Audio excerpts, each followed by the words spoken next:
This one's very simple. So turtle pose.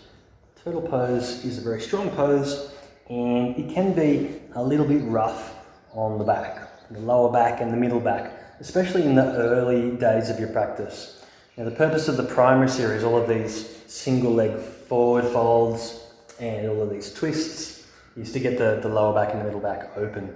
And Kriyamasana, Supta Kriyamasana, the turtle pose, is a bit like a demonstration of how well you've succeeded in getting the back open through all of those other poses in the primary series. So if you're finding that it's a bit hard and you want to do something else, you can skip it, of course. But something that is still a back stretch, but can actually help open up the back in a different way, is to come into a very, very narrow squat. So it's sort of like Utkatasana. So most people won't be able to put the heels down. So the heels stay up, feet are together, ankles together, knees are together. Here we are. Give yourself a cuddle, put the head down, and feel a good stretch. If you can work towards putting the heels down, even better. So rather than having the knees and the legs out to the sides, we are bringing them in. What that does is it stretches the sacrum, stretches the back. When you have the legs out, getting into more of the adductors, the groin. Here we're not stretching the groin in the slightest, we're actually squeezing the groin in, squeezing the adductors. We're strengthening that deep lower core and stretching out the lower back. So it's important that you keep the knees together. If you're doing this, it's fine. It's not really fine. Knees together, really squeeze them together. Same thing when we do Pashasana in second series, same kind of thing.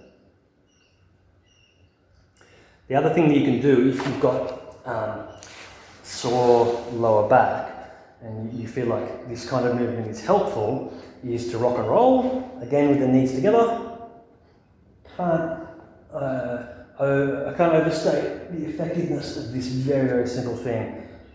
When I have a sore back, it's so obvious, isn't it? We're just stretching and massaging our back, and at the same time building our core. We're doing a little easy version of Navasana, essentially. Trying to rock up and down. One more thing, I'm not sure if it's going to be very visible on the camera, but a supine twist done with the knees together. And you'll notice that when you have the knees together and you start to take them to one side, the knees will sort of separate like that. I'll go like this as you twist left and right. But if you can keep them clamped together, then you're using muscles that are very, very important in the front of the spine, in the groin, in the pelvis. So no need to go all the way. Go as far as you can without letting the knees slip apart, and gradually build it up. And you'll feel you can't actually go that far, and you'll feel a very good stretch in the back. So resist the temptation to just plonk everything over. Use this as a drill to get stronger and to get more control. Once you've done it for a while, by all means, then do a nice stretch. And lastly, we are aiming to be able to have the flexibility and the strength to do things like this.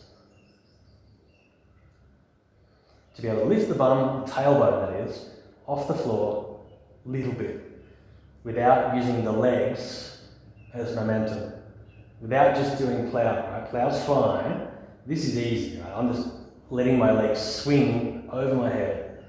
There's very little core strength required to do this. But if I want to keep the legs vertical and just roll tailbone up and down, much more strength in the pelvis is required. Very, very good for you. If you ever feel like your lower back is crunched, your sacrum is jammed, this is the kind of thing you want to do.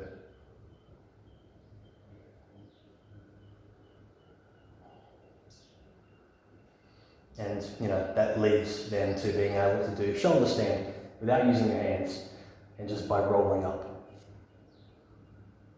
Lots of control, as much as you can anyway.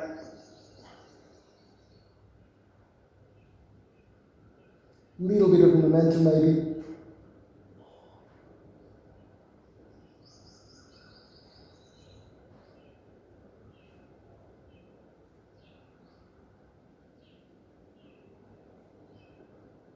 Not using the hands down here, keeping them up here.